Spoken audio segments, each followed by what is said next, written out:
பெருமை கொள்ளுங்கள். நடக்காமல் போனால் பொறுமையுடன் காத்திருங்கள். காலம் கனியும், அப்பொழுது வெற்றிகளை பெறலாம். பிறந்து வளர்ந்த சூழ்நிலையைப் போலவே வாழ்நாளை எல்லாம் அமைத்து கொள்ள ஆசைப்படும் கும்பம் ராசியை சேர்ந்த சகோதர சகோதரிகளே, மனசு நிறைவடையாம, உள்ளம் திருப்தி அடையாம புலம்பிக் கொண்டிருக்கும் உங்களுக்கு 20/4/2025 ஞாயிற்றுக்கிழமையிலிருந்து 26/4/2025 சனிக்கிழமைக்குள்ளாக உங்கள் ராசிநாதனான சனீஸ்வரன் குரு பகவானின் நட்சத்திரமான போராட்டது 4ஆம் பாதத்தில் தான் இந்த வாரமும் போயிட்டு இருக்கிறாரு. கூட ராகுவும் நீச்ச புதனும் இருக்கு. இந்த வாரம் தான் நவாம்ச ராசியில, ராசிக்கு 8ல கன்னி ராசியில புதன் உச்சப்பலம் பெறார். அதாவது ராசியில நீச்ச பலமும் நவாம்சத்துல உச்சப்பனால நண்பர்களுடைய ஆதரவு, மற்றவர்களுடைய ஆதரவு, மாமச்சன் ஆதரவு, கணவன் மனைவி ஆதரவு, இதெல்லாமே இந்த வாரத்துல உங்களுக்கு கிடைக்க ஆரம்பிச்சு. தெற்கு மேற்கு அல்லது தென்மேற்கு திசைகள்ல தொழில் வளர்ச்சி, உத்தியோக வளர்ச்சி, நண்பர்கள் மூலயமா, பழைய நண்பர்கள் மூலயமா உங்களுக்கு புதிய உத்தியோகம், புதிய தொழில தகவல் தருவாங்க. நல்ல செய்தி சொல்லுவாங்க. திருமண முயற்சியில் இருக்கிறவங்களுக்கு தெற்கு மேற்கு திசையில, தென்மேற்கு திசையில நண்பர்கள் மூலயமா ஒரு நல்ல வரன் பற்றி பேசுவாங்க, சொல்லுவாங்க. கணவன் மனைவிக்குள்ளார இந்த வாரத்திலிருந்து அந்நியோனை நல்லா இருக்கும். ஏற்கனவே கும்பராசிக்கு 3ஆம் இடத்துல சூரியன், உச்ச சூரியன் உட்கார்ந்துருக்கு. 3ஆம் இடம் என்பது காமம், தாம்பத்தியம். அங்க போய் 7க்கு உண்டான சூரியன் உட்கார்ந்து செவ்வாய் நீச்சம். சித்திரை மாசம் 30 நாள் முடிகிற வரைக்கும் காமம் அல்லது தாம்பத்திய சுகத்தில் தடை வரதான் செய்யும். இது இயற்கையோட நியதி. அதனால உங்களுடைய வாழ்க்கை துணை விஷயத்துல பிடிவாதம், முரட்டுத்தனம், வற்புறுத்தல் தயவு செய்து இந்த வாரத்துல மட்டும் இல்ல, சித்திரை மாசம் முடிகிற வரைக்கும் வேணாம். எதையாவது ஒன்றை இழந்து தியாகம் பண்ணி தான் மற்றொன்று அடையணும். உங்களுடைய இளைய சகோதரம் சகோதரி விஷயங்கள்ல உங்களுக்கு மன உலகத்துல தரும். அந்த பிரச்சனையை நீங்க பார்த்து சரி பண்ணி ஒழுங்குபடுத்தி அவங்கள ஒழுங்குபடுத்தி ஆகணும், சரிப்படுத்தி ஆகணும். பொறுப்பு உங்கள்கிட்ட தான் இருக்கு. நீங்க தான் பேசுவீங்க. வேலையில செய்யற தொழில்ல, உத்தியோகத்துல சக ஊழியர்கள் ஒத்துழைப்பு தர மாட்டான். என்ன செய்வேன்? குழம்பியே தள்ள வேண்டியதுதான். புலம்புறதுனால பிரச்சனை தான். ஒரு சொல் வாழ வைக்கும், ஒரு சொல் அழைக்கும். நீங்கள் மனதிற்குள் புலம்புவீர்கள், ஆனால் பக்கத்தில் இருப்பவர்கள் கேட்டு உங்களை தவறாக மதிப்பிடுவார்கள். முதல்ல புலம்புறதை நிறுத்துங்க. இயற்கையின் செல்லப்பிள்ளை நீங்கள். கும்பராசியில் பிறந்த நீங்கள் மலை சார்ந்த பகுதி, குறிஞ்சி நில பகுதியில் வாழும் மக்கள். அதுக்குரிய மக்கள் நீங்கள். காலப்போக்கில் நிலப்பகுதி, தரப்பகுதி, நகரப்பகுதியில் வாழ்வீர்கள், நான் மறுக்கவில்லை. ஆனால் உற்பத்தி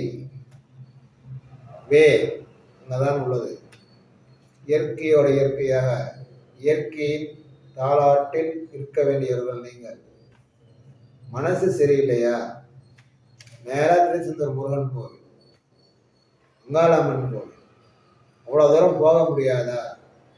உங்கள் ஊருக்கு சனி மூலையில சின்னதா ஒரு ஓடை, ஆறு, அதுக்கு பக்கத்துல பறந்து விரிந்த பெரிய ஆலமரம், அரச மரம்.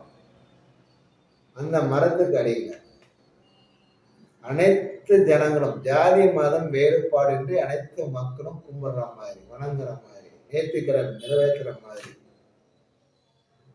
கம்பீரமா முனீஸ்வரன், முனியாண்டி, ஐநாரப்பன், கருப்புசாமி, உழவுக்காரி அம்மா, பிரம்மனார் அத்தனை பேரும் உட்காந்துருப்பாங்க. ஞாயிற்றுக்கிழமை நாள்ல, சனிக்கிழமை நாள்ல போங்க, ஒரு விளக்கு வைங்க, சார கும்பிடுங்க, வேண்டுங்க. அப்பெல்லாம் போக முடியாதுங்க, என்னால அந்த கோயிலுக்கெல்லாம் போக மாட்டேன்னு சொல்லுவீங்களா? நேராக அங்காளம்மன் கோயிலுக்கு போயிடுங்க. அங்காளம்மன் கோயிலுக்கு எங்கள் குடும்பம் போவான்னு சொல்றீங்களா? சிவன் கோவில் ஞாயிற்றுக்கிழமை 4:30 மணிக்கு மேலே கால பைரவர், சனி ராகு சேர்ந்த கால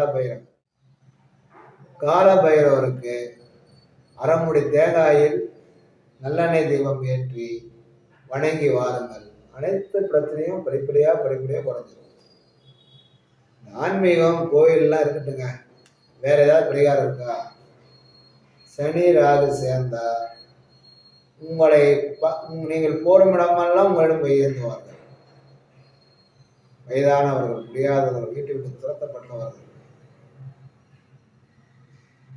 உங்களால் முடிந்த காசு இல்லை, பணம் இல்லை, ஏன்னா குருவோட வீட்டில் சனி ராகு. குருனாவே பணம், செல்வம், காசு தராதிங்க, சோறு வாங்கித்தாங்க, சாப்பாடு. சனி ராகு 4 இட்லி மனசார வாங்கி கொடுங்க, பசியாருவாங்க. இந்த ஒரு தர்மமே உங்கள் பல சிக்கல்களை மீட்டிடும். குறிப்பாக சித்திரை மாதம் நீங்கள் எந்த காரியம், எந்த தொழில், எதை எடுத்து செஞ்சாலும் அது மற்றவர்களுக்கு நல்லதாக போய் முடியும், உங்களுக்கு எதிராக நஷ்டமாக தான் முடியும். எந்த காரியத்தை செஞ்சாலும் யோசித்து நிதானமாக பொறுமையாக முடிவெடுத்து செய்யுங்க. சரி, நீங்களே ஒரு காரியத்தை கற்பிச்சுக்கிட்டு கற்பனை பண்ணிக்கிட்டு அதை ஒரு காரணமாக சொல்லிக்கிட்டு குடும்பத்தில் வம்பளவு பண்ணாதீங்க. தப்பை ஒத்துக்குங்க, சரியா? இதுக்கெல்லாம் தான் இந்த மாதிரி மேலே சொன்ன பரிகாரம். உங்கள் ஆரோக்கியத்தில் கவனம் செலுத்துங்கய்யா. ஏன்னா சூரிய உஷ்ண சம்பந்தமாக கட்டி கொப்பளம் அப்பப்போ வரும். சித்திரை மாதம் தாண்டிக்கிட்டா உங்களோட அயராத உழைப்பு, சகிப்புத்தன்மை, முயற்சிகளால் உங்களோட வாழ்க்கையில் நல்ல வளர்ச்சியும் முன்னேற்றமும் ஏற்படும். அவிட்ட நட்சத்திரம் 3, 4ஆம் பாதங்களில் நீங்கள் பிறந்திருந்தார் 23ஆம் தேதி, 24ஆம் தேதி, 25ஆம் தேதிகளில் நீங்கள் எடுக்கும் காரியங்கள், முயற்சிகள் ஒரு 50% லாபத்தை தரும், வெற்றியை தரும். நீங்கள் சதயம் நட்சத்திரத்தில் பிறந்திருந்தார் 24ஆம் தேதி, 26ஆம் தேதி, இந்த 2 தேதிகளில் வெற்றிகளை தரும், லாபத்தையும் தரும். போராட்டாதி 1, 2, 3ஆம் பாதங்களில் பிறந்திருந்தார் 20ஆம் தேதி, 21ஆம் தேதி, 25ஆம் தேதி, இந்த 3 தேதிகளில் நீங்கள் எடுக்கும் காரியங்களில் முயற்சிகளில் வெற்றிகளை தரும், லாபத்தை தரும். பொதுவாக கும்பம் ராசியில் பிறந்த உங்களுக்கு உத்தியோகம், தொழில், வேலையில் அல்லது கணவன் மனைவிக்குள்ள அனுசரித்தும் விட்டு கொடுத்தும் கண்டிப்பாக போக வேண்டிய வாரம் இந்த வாரம். வாழ்த்துகள், வணக்கம்.